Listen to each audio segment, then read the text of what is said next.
আগের কথা। দাসপুর নামে একটি ছোট্ট গ্রামে হরিপদ নামে একজন লোক থাকত।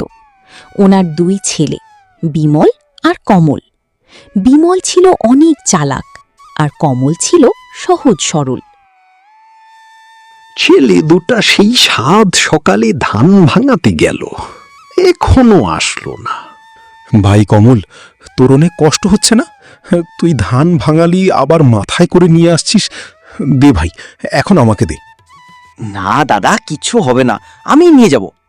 না ভাই, দে আমাকে দে, তোর অনেক কষ্ট হয়েছে, দিদি আমাকে দে। কি রে, তোরা আসলি? আমি তো চিন্তায় মরে যাচ্ছি। সেই সাত সকালে গেলি তোরা? কি রে বিমল, এত দেরি হলো যে? আমি সেই অনেকক্ষণ ধরে তোদের জন্য অপেক্ষা করছি। বাবা, অনেক ভিড় ছিল তাই দেরি হয়ে গিয়েছে। বাবা, আমি চালগুলি রেখে আসি।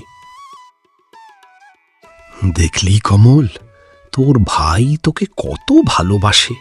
তোর যাতে কষ্ট না হয় তাই সে চালের বোঝাটা নিজে মাথায় করে নিয়ে এসেছে। এই কলিযুগে এমন ভাই পাওয়া ভাগ্যের ব্যাপার।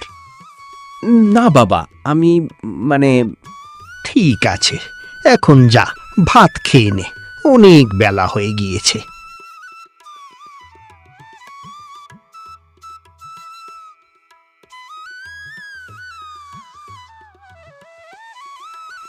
গোপাল কাকু, কড়া করে একটা চা দাও তো। কি বিমল, আজ সকালে দোকানে আসিসনি যে? কাকু, আজ সকালে হরিপুর গ্রামে ধান ভাঙাতে নিয়ে গিয়েছিলাম, তাই আসতে পারিনি। আচ্ছা, চায়ে কিন্তু চিনি কম দিও। কাকু, চাটা দারুণ হয়েছে। আচ্ছা বিমল, আমি আর তোকে ধারে চা দিতে পারবো না। অনেক টাকা জমে রয়েছে, আমারও সংসার আছে। আরে কাকু, তুমি এই কটা টাকার জন্য মরে যাচ্ছ? তোমার সব টাকা দিয়ে দেব।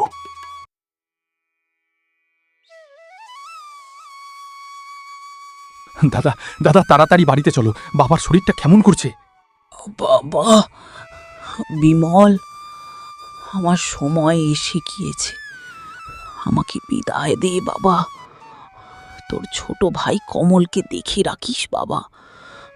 আর আমার যা যা আছে সব তোরা দুই ভাইয়ের মধ্যে অর্ধেক করে ভাগ করে নিবি। বাবা, না বাবা, চলে গেলে তুমি এইভাবে বাবা, আমাদের ছেড়ে চলে যেতে পারো না।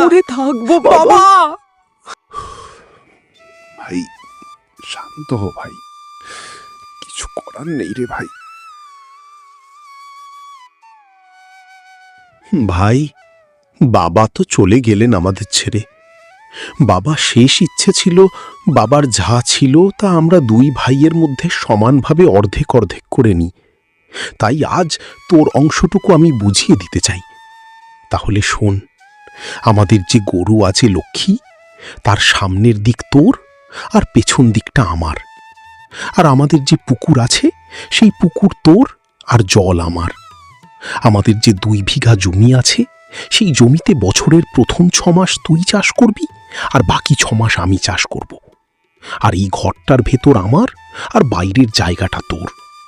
তো ভাই, আমি সব অর্ধেক করে দিয়েছি। আজ বাবার শেষ ইচ্ছে পূরণ করলাম। ভাই, তুই বুঝতে পারলি? দাদা, তুমি যা বলবে তাতেই আমি রাজি। কিরে কমল, কি করছিস?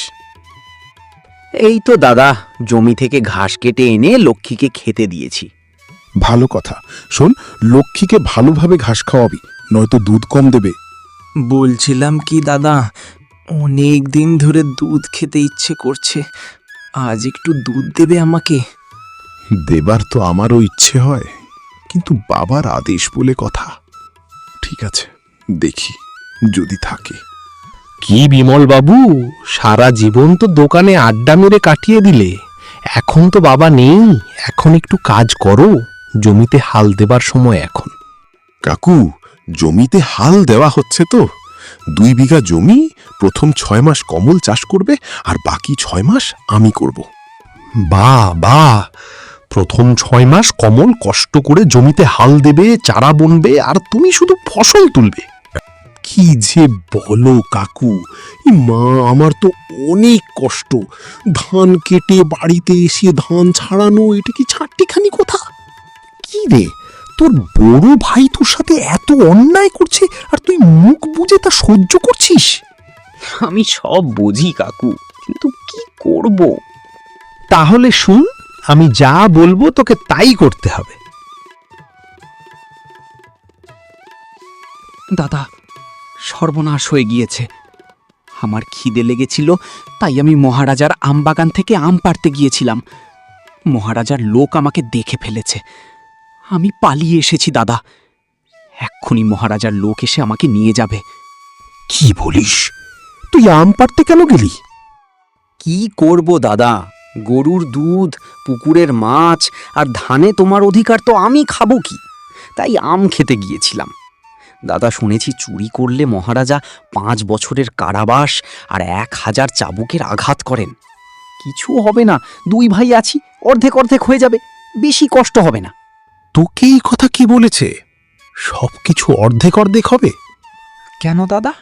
তুমি তো সবকিছু অর্ধেক অর্ধেক করেছো, তাই আমার শাস্তিটাও অর্ধেক অর্ধেক হবে।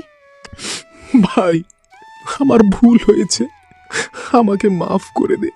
আমি এক্ষুনি সব সম্পত্তি সঠিকভাবে তোকে বুঝিয়ে দিয়ে দেব। ভাই, আমাকে মাফ করে দে। তো বন্ধুরা, কি বুঝলে? বেশি চালাকি করলে শেষ পর্যন্ত নিজেরই ক্ষতি হয়। সৎ পথই জীবনে সাফল্যের আসল চাবিকাঠি। লোভ ও প্রতারণা কখনোই ভালো ফল দেয় না। বন্ধুরা, ভিডিওটি ভালো লাগলে লাইক, কমেন্ট ও শেয়ার করতে ভুলবেন না। নতুন গল্প পেতে চ্যানেলটি অবশ্যই সাবস্ক্রাইব করবেন।